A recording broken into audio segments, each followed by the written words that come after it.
Germany study visa success story ये देख सकते हैं आप। सबसे पहले मैं आप सबका स्वागत करता हूँ इस वीडियो में। मेरी तरफ से आप सबको नमन है। तो ऐसा है कि आज की वीडियो के अंदर हम डिस्कस करेंगे प्रोफाइल के बारे में, टाइम्स लाइन्स के बारे में और बच्चे के पेशेंस के बारे में। इवन जर्मनी ही क्यों आज की डेट में, उसके बारे में भी हमारी जो डिस्कशन रहेगी। ये स्टूडेंट भी अपनी इंटायर स्टडी जर्मनी में जाकर फ्री ऑफ कॉस्ट करेगा। स्टूडेंट भी हमारे साथ में बैठा हुआ है। इससे हम सारे के सारे जो चैलेंजेस हैं जब हम इस एडमिशन प्रोसेस में जाते हैं, जब वीज़ा प्रोसेस में जाते हैं, जो भी रहते हैं, इनसे वो डिस्कशन रहेगी। मेरी जितनी भी वीडियोस रिलेटेड टू जर्मनी है, फ्री स्टडी इन जर्मनी और सक्सेस स्टोरी ऑफ जर्मनी, 2 प्लेलिस्टें हैं, दोनों के लिंक डिस्क्रिप्शन बॉक्स में लगे हैं। वहाँ जाकर आप हमारी नंबर ऑफ वीडियोस वॉच करें। उसके बाद डिसीज़न लें कि आपको जर्मनी में अगर जाना है तो पब्लिक यूनिवर्सिटीज़ में ही जाना है, क्योंकि इंटायर स्टडी फ्री है। तो पब्लिक यूनिवर्सिटीज़ को जो करने वाले हैं, फ्यू कंसल्टेंट आपको मार्केट के अंदर मिलेंगे और 90 से 95% consultant they are sending the student in Germany in private universities, जिनकी फ़ीस 10 लाख, 12 लाख, 15 लाख, 16 लाख रुपए की है। तो एक साइड में जर्मन गवर्नमेंट कहती है कि आप हमारी कंट्री में पढ़ने के लिए आएँ, हम आपको फ्री में स्टडी प्रोवाइड करेंगे। अभी कुछ दिन पहले आई थिंक ये 5 सक्सेस स्टोरी हैं हमारी। टोटल 5 वीज़ा मतलब 1 शॉट में ग्रांट हुए हैं। इनमें एक वीज़ा को 3.5 महीने लगे हैं। इसको कितना टाइम लगा है स्टूडेंट से भी पूछेंगे। और एक वीज़ा स्टडी का 15 दिन के अंदर आ गया जब से इन्होंने अपना ऑनलाइन सिस्टम स्टार्ट किया है। ऐसी चीज़ें हैं, ये सारी की सारी डिस्कशन हम इस वीडियो के अंदर करेंगे। स्टूडेंट की प्रोफाइल 83% BCA इसने बैचलर ऑफ कंप्यूटर एप्लीकेशन की हुई है, 3 साल की डिग्री है, 2023 का पास आउट है स्टूडेंट, और स्टूडेंट के 7 IELTS बैंड है। तो ऐसा स्टूडेंट हमारे पास आया। ये स्टूडेंट पासिंग के बाद हमसे जुड़ा हुआ है अक्टूबर 2023 से। अभी ये बच्चा 2023 से हमारे साथ जुड़ा हुआ है। तो ये देखिए 2023 से आज जो मार्च चल रहा है, कितनी पेशेंस हैं। अप्रोक्स 1.5 साल की पेशेंस स्टूडेंट को करनी पड़ी है, तब जाकर रिजल्ट्स मिले हैं। हमारे पास कुछ स्टूडेंट ऐसे आते हैं जिनका काम 6 मंथ के अंदर भी हो जाता है। लेकिन आप अपने माइंड से ये चीज़ निकालें कि मैंने स्टडी वीज़ा पर जर्मनी या किसी कंट्री में जाना है तो आपका वीज़ा 1, 2, 3 महीने के अंदर आ जाएगा। That is very exceptional cases. Germany के अंदर 2 ही मेजर इंटेक हैं। मतलब मेजर इंटेक तो एक ही है जो हम सितंबर अक्टूबर का कहते हैं, माइनर इंटेक जैन का भी है। तो अभी ऐसा है कि इसके अंदर बहुत सारी फॉर्मेलिटीज़ है। APS सबसे पहले, APS के बाद यूनिवर्सिटीज़ के पोर्टल ओपन है या नहीं है वो चेक करना पड़ता है, जहाँ पर स्टूडेंट्स को हमने अप्लाई करना है। कुछ यूनिवर्सिटी साल में 1 इन ईयर ही ओपन होती हैं, कुछ यूनिवर्सिटी 2 टाइम्स भी ओपन होती हैं, कुछ यूनिवर्सिटी में रोलिंग इंटेक भी मिल सकते हैं। That is very exceptional, but depend है।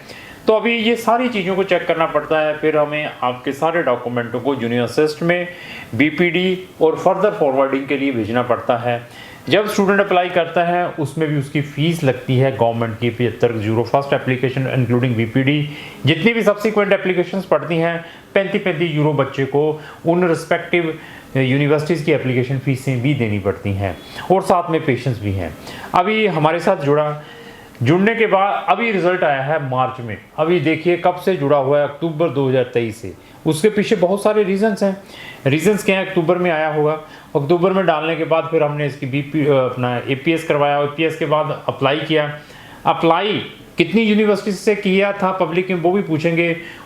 उन यूनिवर्सिटीज़ में बच्चे का एडमिशन नहीं आया उस इंटेक में, माइनर इंटेक जो जैन-फेब का रहता है 2024 का, उसके पीछे 2024 का। उसके पीछे रीजंस क्या हैं? रीजंस यही हैं कि लिमिटेड सीट्स रहती हैं, उसमें अप्लाई किया, रिजल्ट्स नहीं आया। उसके बाद जो नेक्स्ट इंटेक में अप्लाई किया तो 2 यूनिवर्सिटी से रिजल्ट आ गया। तो ऐसी चीज़ों को भी चैलेंज जो है फेस करने पड़ते हैं स्टूडेंट को। अभी मैंने कुछ दिन पहले एक वीडियो डाली थी, उसके अंदर मैंने डैड स्कॉलरशिप के बारे में भी डिस्कस किया था। आप डैड स्कॉलरशिप के थ्रू जो ब्लॉक्ड अकाउंट की अमाउंट है उसका स्कॉलरशिप ले सकते हैं।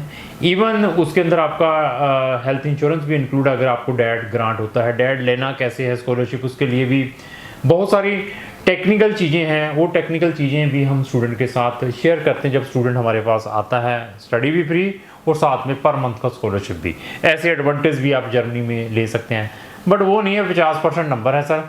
मैंने सर जर्मनी में जाना है, मुझे भेजिए, we are not interested to make 15,000 रुपया रजिस्ट्रेशन फीस ले लो, आप एलिजिबल हैं या नहीं है, we are not like that people. अगर हमने केस लिया है 80 से 90% रिजल्ट्स प्रोवाइड करेंगे अगर आपके अंदर पेशेंस है। जब भी हम आपका केस लेते हैं असेसमेंट, अगर आपने अपने केस की करवानी है फ्री ऑफ कॉस्ट हम असेसमेंट करके देते हैं। अगर आपने अपनी केस की असेसमेंट करवानी है 100 कंट्रीज़ का एक्सपीरियंस है, वो आपको असेसमेंट फ्री ऑफ कॉस्ट मिल सकती है।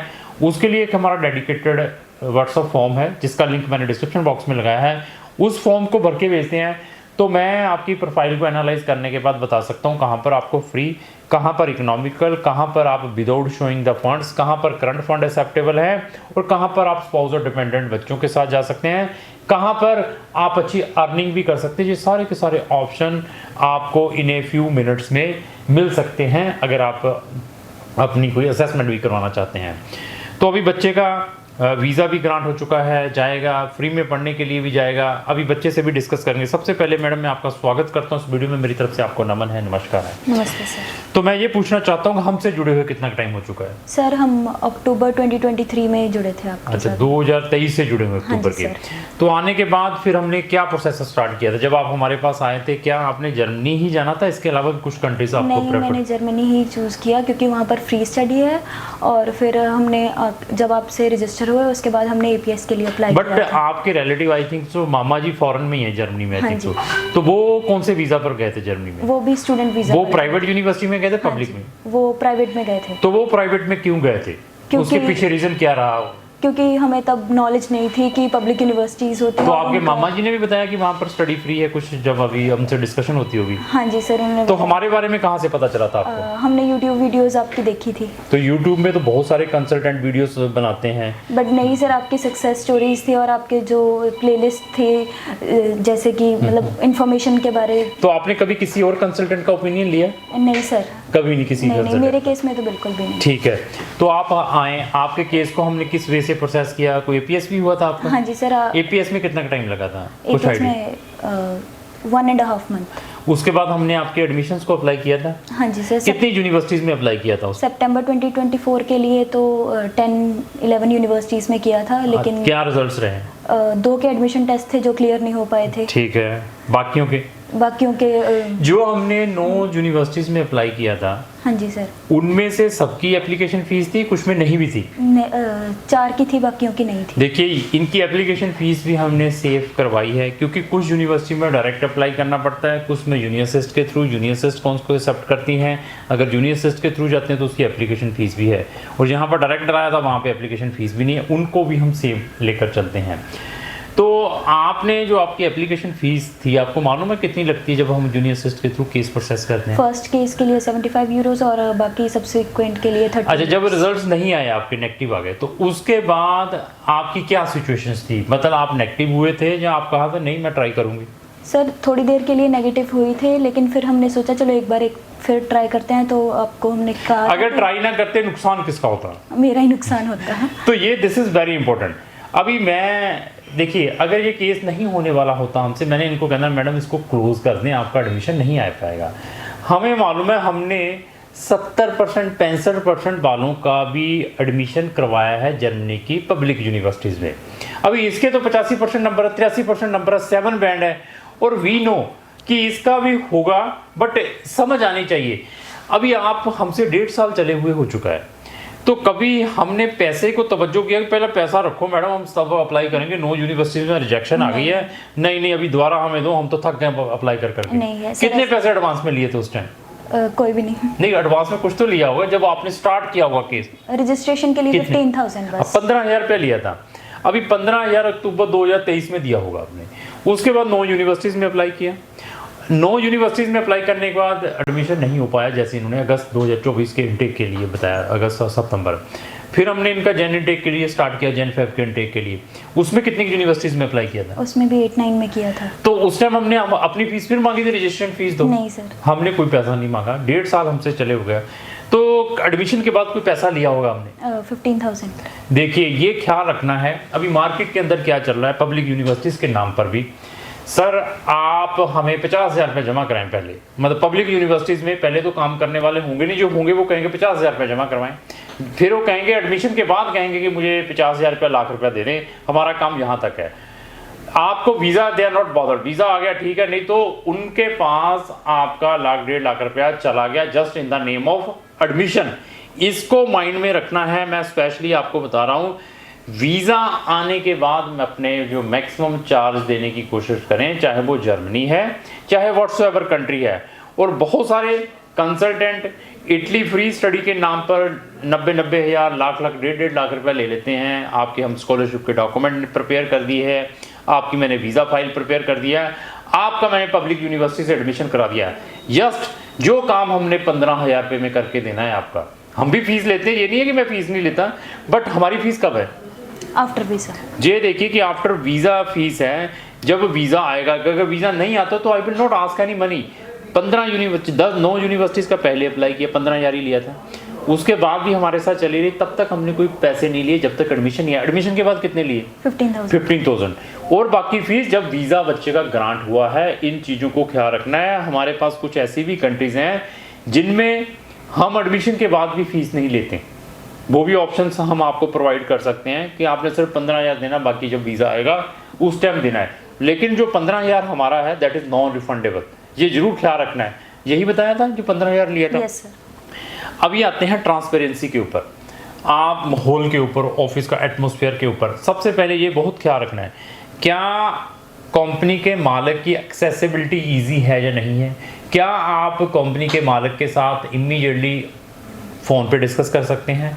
क्या उसके साथ हम व्हाट्सएप पे डिस्कस कर सकते हैं? क्या उसको मिलना कोई टफ तो नहीं है? क्या वो आपको मिलता है या नहीं मिलता? इसको भी आपने मद्देनज़र रखना है, क्योंकि मैक्सिमम 100 क्लाइंट्स आइदर वो मेरे साथ रजिस्टर्ड हैं या उन्होंने मेरे साथ रजिस्ट्रेशन कराते हैं, सबके साथ मैं मिलता हूँ, चाहे वो 10 बार भी आए। उनको करता सर के साथ मैं कोशिश करता हूँ बिनु उसका दुख सुनूँ क्या है क्या नहीं है। तो अभी आते हैं ट्रांसपेरेंसी के ऊपर और ऑफिस के एटमॉस्फेयर के ऊपर। आपको जो स्टाफ डील कर रहा था उनके बारे में क्या कहेंगे? बहुत अच्छी तरह से डील किया, और जैसे जैसे मैं कहती रही कि अगर मुझे कोई प्रॉब्लम आ रही है तो वो भी उन्होंने ये तो नहीं कि कभी आपके फ़ोन को इग्नोर किया हो, चैट का जवाब ही ना दिया हो, जहां आपको रिजेक्शन के बारे में भी डिस्कस ना करते हैं जो आती थी। ऐसा नहीं हुआ। आपको नो रिजेक्शन अगर आए हैं आपके यूनिवर्सिटी से, नो के नो बताए होंगे। Yes sir. ये तो नहीं कहा कि नहीं मैडम अभी बेचारी नेगेटिव ना हो जाए, मैं बताती नहीं इसको, रिजल्ट ही नहीं आया, ऐसा तो नहीं। साथ में बता दिया। साथों साथ हमारे पास रिजल्ट नेगेटिव आए पॉजिटिव आए, it is our responsibility tell the truth to the client, और उसको बताते हैं, समझाते हैं भैया 100% लाइफ में कुछ नहीं है। जो आपको 100% गारंटियाँ वारंटियाँ देंगे उनसे बचें इस इंडस्ट्रीज में जो काम कर रहे हैं, जहाँ आपने अपना काम करवाना है। क्योंकि आइदर एडमिशन और visa it is not our hands. यहाँ पर आपने अच्छी यूनिवर्सिटीज़ में पढ़ने के लिए जाना है, अच्छी यूनिवर्सिटीज़ में या अच्छी कंट्रीज़ में आपने हायर स्टडीज़ के लिए जाना है, बट आपका कंसल्टेंट कॉम्पिटेंट होना चाहिए। तो आते हैं डॉक्यूमेंट पार्ट के ऊपर। क्या हमने आपके कोई ओरिजिनल डॉक्यूमेंट रखे हैं? सारा कुछ आपके पास था। yes. ये देखिए अभी इनका वीज़ा आया है, तो अभी इन्होंने जब हमें पैसे देने, जो सर्विस चार्जेस फिक्स हुए हैं, क्योंकि हमारे भी खर्चे हैं, स्टाफ काम कर रहा है, हम भी सुबह से लेकर शाम तक मेहनत करते हैं, नई नई चीज़ें लेकर आते हैं। तो ओवरऑल एक्सपीरियंस के बारे में डिस्कस करेंगे, क्या रहा? बहुत अच्छा रहा। तो नेगेटिव आता फिर क्या करते हैं? अभी भी सेकंड टाइम भी then what will be you, मतलब देखो नेगेटिव पॉजिटिव तो है, सेकंड टाइम भी नेगेटिव होता तो what is your further step, क्या करते थे? फिर मैं जॉब के लिए अप्लाई करती, क्योंकि मैंने बैचलर्स के बाद कोई जॉब नहीं की अभी तक। तो मतलब फिर फॉरेन का ड्रॉप कर देना था? Yes sir. Very good. देखिए इन्होंने ये भी कहा फॉरेन में ये नहीं है कि जाते ही लाइफ सेटल हो जाएगी, और अच्छा डिसीजन था कि मैं ड्रॉप करती, मैं यहाँ पर कुछ स्टार्ट करती, क्योंकि पढ़ने वाला स्टूडेंट था। इंडिया में भी बहुत कुछ है, अपने एफर्ट्स करें तो आप यहाँ पर भी लाखों रुपए कमा सकते हैं। लेकिन यही है कि फैक्ट सुनना पड़ेगा, जो हम फैक्ट बताते हैं। फॉरेन में जाने से पहले रिसर्च करें। आज की डेट में सिर्फ उन कंट्रीज़ में जाएं जहाँ पर फ्री स्टडी मिले, जहाँ 2, 3, 4 लाख रुपए की स्टडी मिले। ज़्यादा पैसे खर्चने का फ़ायदा नहीं है, नहीं तो आप अपने लाखों रुपए वेस्ट कर लेंगे और अपना इंपॉर्टेंट टाइम भी वेस्ट कर लेंगे अगर आप पढ़ने वाले स्टूडेंट नहीं हैं। जो पढ़ने वाले स्टूडेंट है उनके लिए there is no any problem, वो अपने लाखों रुपए 8-10 लाख रुपए की साल की फीस है, 15 लाख की फीस है, then there is no problem. But जो बच्चे चाहते हैं कि हम जस्ट फॉरेन में चले जाएं, वहाँ जाकर फीसें निकालेंगे, लाइफ सेटल करेंगे, उनके लिए this is very big challenge है। फॉरेन में बहुत महंगाई है, काफ़ी टफ है फ़ॉरेन की लाइफ। तो लास्ट ही रिक्वेस्ट यही है कि अगर आपने फ़ॉरेन में जाना है, जैसे इन्होंने रिसर्च की है, आप अपनी रिसर्च करके जाएँ। तो लास्ट ही मेरी यही रिक्वेस्ट है, अगर आपको जो मेरी वीडियो चली उसको लाइक एंड शेयर करना। Thank you madam.